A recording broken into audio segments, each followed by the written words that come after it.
Hi, and welcome to Your Tech Makeover, the podcast that gives you tips and tricks to help you simplify and get more out of the technology in your life. I'm your host, Frank Bravo. Today's episode is a little different than usual. This is a bonus episode, and instead of me talking to you solo like I usually do, what we're about to do is hear a conversation that I had when I was a guest on Josh Elledge's show, The Thoughtful Entrepreneur. If you are new here, welcome. If you end up liking this and you like what you hear, I would really appreciate it if you followed the show wherever you're listening right now, and a rating and review would also help other people find it too. It takes about 10 seconds and it generally helps people find the show. So thanks in advance. In our conversation, Josh and I got to talk about AI as a tool instead of letting it drive, why business leaders sometimes misjudge what AI can do and what it can't replace, the growing gap between what people who use the tool well and what people use to avoid them. And yes, we'll even talk about my Star Wars cabinet. That came up as part of the conversation as well. I wanted to share this here since it's something that you might not have been able to find on your own. I'm considering this a bonus episode for you on an off week between my regular every other week episodes. If you enjoy this one, look up Josh and the Thoughtful Entrepreneur for other content. He puts out a new 15-minute episode just about every day, and it's really worth your time. So enjoy the conversation. With us right now, it is the Frank Bravo. Frank, you're a technologist and you are the host of Your Tech Makeover. It's a technology podcast focused on helping everyday people better understand and simplify technology. Frank, from your lips to God's ears, thank you for the work that you do. And I'd love to, by the way, thank you for joining us. Hey, Josh, thanks for having me. I really appreciate being here. I love listening to your show and I love getting what other people are saying out of it as well. Yeah, thank you. As a tech guy, my suspicion, and I know this, it's no longer a suspicion, it's been confirmed. You geek out on some fun tech things outside of work. What have you been into lately? I do, so at the beginning of COVID was when I started my podcast and I wanted something fun that I could just do on the side. And one of those things that I looked at was a full-scale video game of one of my favorite, which was the original Star Wars game with the yoke, not this joystick, not the stuff you can play online on your computer, but like a legit game cabinet. And I thought I'd go look at those, but they were super expensive. I found one that was reasonable, and by the time I went to go buy it, they were gone. They were all sold out. So a couple years later, fast forward, I found them that they were being sold again. On the day they released it, I put in my order, and if you're watching this on video, it's sitting over my right shoulder. And I love just kind of when a problem comes up and I just can't get my head around it, I'll turn around, play a couple of games, and by then my head will be clear, and I'll be able to get back into whatever it is I'm working with. Oh, absolutely. For those down times when I just need to reset the brain. Yep. I see you got some guitars on the wall, like music, just playing a game for a little bit, just something where in that moment, I'm not thinking about work. Yeah, exactly. If I'm trying to blow up the Death Star, that last call is the last thing on my mind. I'm thinking about Darth Vader coming after me and, going to blow me out of the sky if I don't sink this Death Star. So right. Yeah. And then, I do a lot of coding. I sit up behind my computer screen a lot of time. And just some of those problems are hard to come by the solutions, and just stepping away from the computer is the way to do it. I have a 10-year-old Labradoodle that has my attention a lot of the time as well. So I'll go outside, I'll throw the ball with her, I'll pet her for a few minutes, and I'll be like, oh, I know how I can solve that. And it kind of gives me clarity on how to come back to those problems. And that's what I try to do for customers and for people that are listening to my podcast, is just give clarity to tech problems that are out there, that they don't have to be confusing if you just take a step back and kind of think about it, or if you have somebody who can describe those problems in a very simple way to understand what the technology behind it is. So you don't have to know what everything is, but you are able to kind of distill what's important to you. I love this. I hear this so often from folks who've been doing what they're doing for quite some time, and just how much they value that processing time or that Mhm. integration time. Even if I'm reading a book, just to be able to set it down in between chapters and just think about like what I've been learning, and it really helps me just make it integrated is the best Great. term. So thank you so much, Frank, for sharing that. Tell me about, and I also know that you work as a bit of a consultant too in I do. IT, but tell me a little bit more about your tech makeover and the work that you do for clients and others. Sure. So I've been doing, hands-on tech work for a long time. I was very lucky as a kid growing up that we were one of the first generations that had computers at the high school, grade school level. And that obviously very different than people today, but I was able to understand the technology early on. And then I had a special skill of being able to explain that technology to people who really didn't get it. And one of the first jobs I had was teaching the internet to seniors. Now, that may seem like not a big deal today as I approach those senior ages, but it was, early mid 1990s where computers were just starting to show up in people's houses. We didn't have smartphones. And at the senior center, they were looking for somebody who understood the internet. They had a computer class, but not the internet. And I went in and was able to understand it or able to explain it to them because in my regular full time job, we had just gotten online in 1994 and were producing content for the web. So I was able to explain it to them, a generation that didn't grow up with technology, didn't grow up with computers in their hands, didn't understand what the internet was, and able to explain it. And I was told at that point that if I could explain the internet to a 80-year-old in the early 1990s and they understand it, then that is a very special skill to have. And what I've tried to do is hone that over the years. And Your Tech Makeover kind of came out of that, where I want to take very simple or very complicated ideas and boil it down into something that people can understand. For instance, like I have an episode coming out by the time this airs, it'll already be out, but talking about the dark web, because so often people talk about the dark web and they're like, oh my gosh, my data's online. That is super scary. But when you really boil it down, it's really not as scary as you think it is. And so I've tried to explain things in a way that the normal person can understand. You don't need to be a technologist to understand it. And I think that it's important for not only people to hear that, but business leaders as well. I mean, there's a lot being written about AI, a lot of scary things about AI, but it doesn't need to be as scary as it is portrayed in the media. Yeah.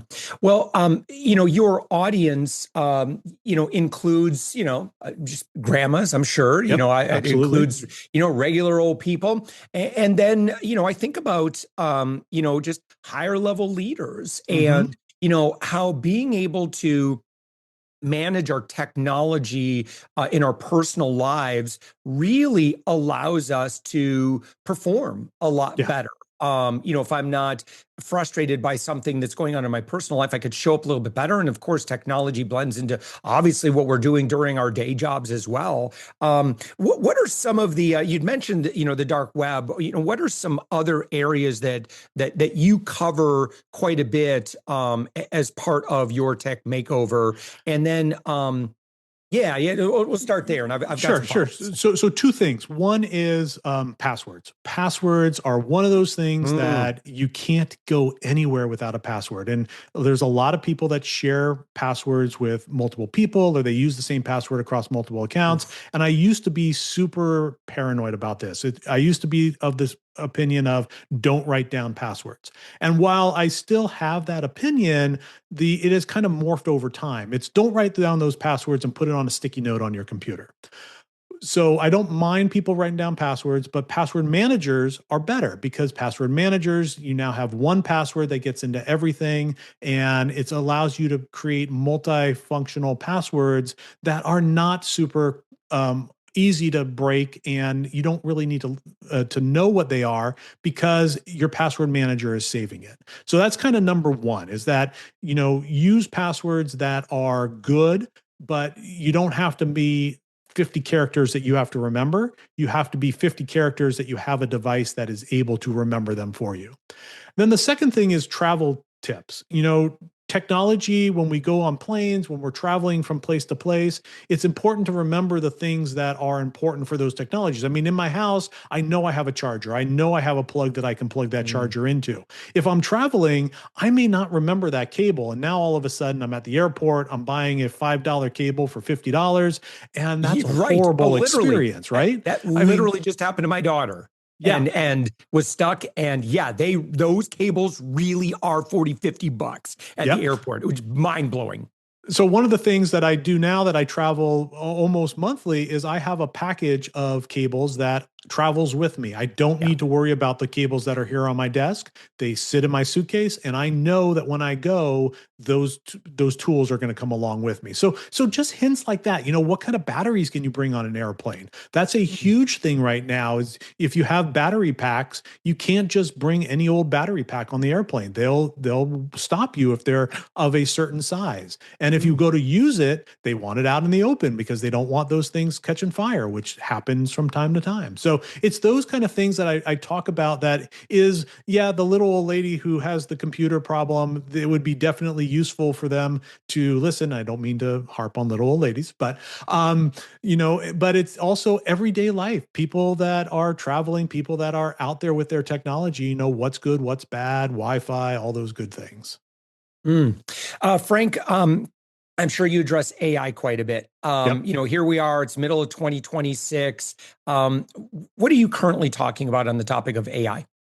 So I love AI. I mean, not to be mince words about it. I use it all the time, every day for lots of different things. And I use it as a tool. And I think that's the one thing that people should take away from AI. Yes, there's a lot of bad things it can do. Yes, there's a lot of things that are out there that make AI not great in everyday life. Yeah. But if you think of it as a tool, as a virtual assistant, I use it for code writing, and it can write a lot of code in a very short amount of time that would take me a long time to do. Now, I would never push any of that code live to a site by, just doing it. I'd make sure it's good and everything. And you should do that in general when you're using AI, writing letters with it, cleaning up vocabulary, checking spelling, making sure you're using the correct word, as long as what you're producing is what you meant to produce, as opposed to letting it give you ideas. Yeah. I think that's kind of the trick in using AI.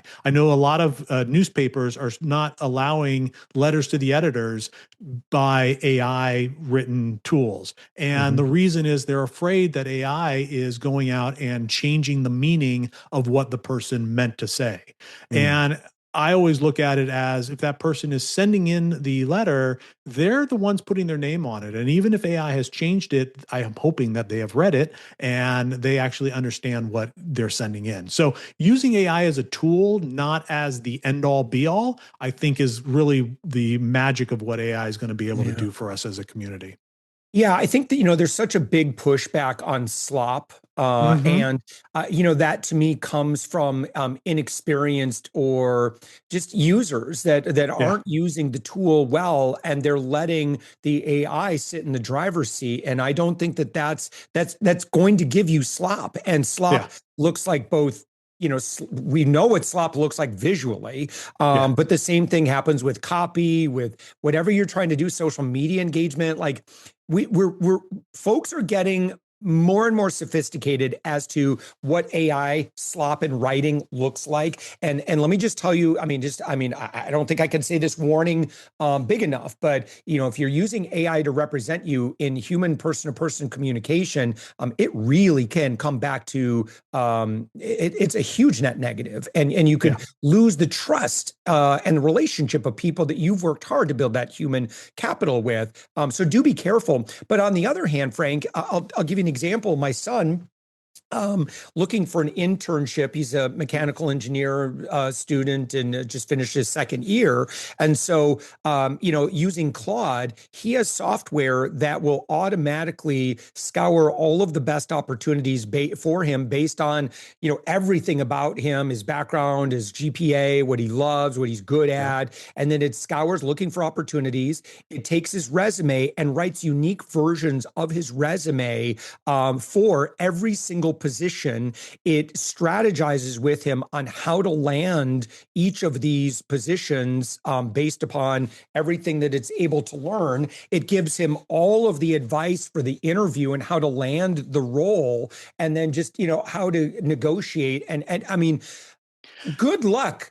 If your children are competing for the same roles that my son is right now, good luck if they're not using AI. And I don't say, Right. I share that, I mean, he did this on his own, and that's what you're not, I like, and I've heard this said many times, right? Is, you may not get replaced by AI, but chances are looking more and more likely that you very well could get replaced by a human using AI.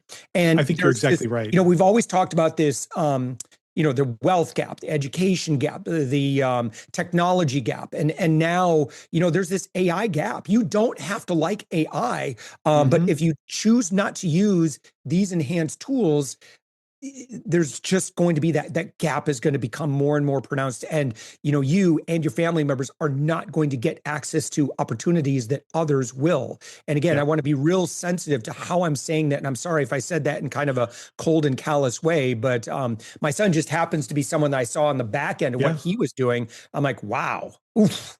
Yeah, well, and that's a great example. I mean, so if you train your AI properly, it will give you a lot of great information. But I would guess that he's not turning around sending those letters out verbatim as it's being written.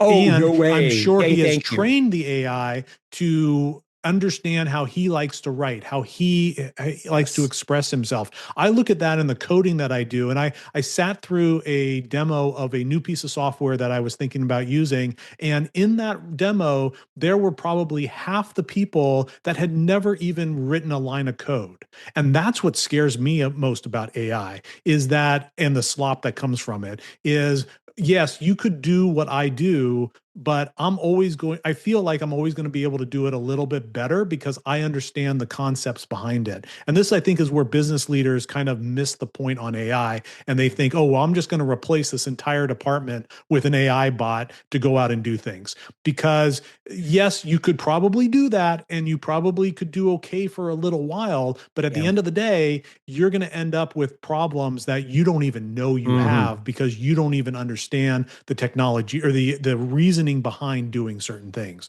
So that's what scares me most about AI. And again, I am the first person to say that I use it all the time. I love it. I would not give it up now. I'm way more productive, but they're in the wrong hands, and both from a criminal standpoint and a personal standpoint, in the wrong hands, it can be a tool that is not used well and not good.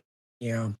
No, I agree. I think we do need good people to be, to keep up with those that might not be, at that level. Frank, listen, this has been such a great conversation. I think we all got a taste of the kind of content that you share. Let's make sure that our friend here knows exactly how to connect with you. First off, really simple. To our friend that's listening to a podcast right now, just search for Your Tech Makeover. Frank is the host. He's got great content every day, kind of advice that you can use. You just produced one as of when we're recording this on travel tech tips, how to use public Wi-Fi without putting your accounts at risk, QR codes, are they safe? Really, really practical content, no matter your level of technical prowess. Frank, where else should people engage with you? So very easily, you could search for Frank Bravo. It's spelled exactly how you would think it would be spelled. And you can find me at yourtechmakeover.com. Or if you want to just shoot me an email, you can send me an email at hello@frankbravo.com, and that'll get to me. But really, searching my name online is pretty much the easiest way to find me. I love it. Frank Bravo, you're a technologist. You got a Substack. You're all over the podcast world. Thank you so much, Frank. Again, your website, yourtechmakeover.com. And then your professional services, Bravo, looks like ITC. Yeah, for Bravo IT Consulting. Thank you so much, Frank, for joining us. Thanks, Josh. I appreciate the time. So there you go. That was my conversation with Josh Elledge of The Thoughtful Entrepreneur, and I hope you got as much out of it as I enjoyed recording it. If you'd like to hear more of what Josh does over there, look up The Thoughtful Entrepreneur on your favorite podcast platform. Thanks for letting me share this bonus episode with you.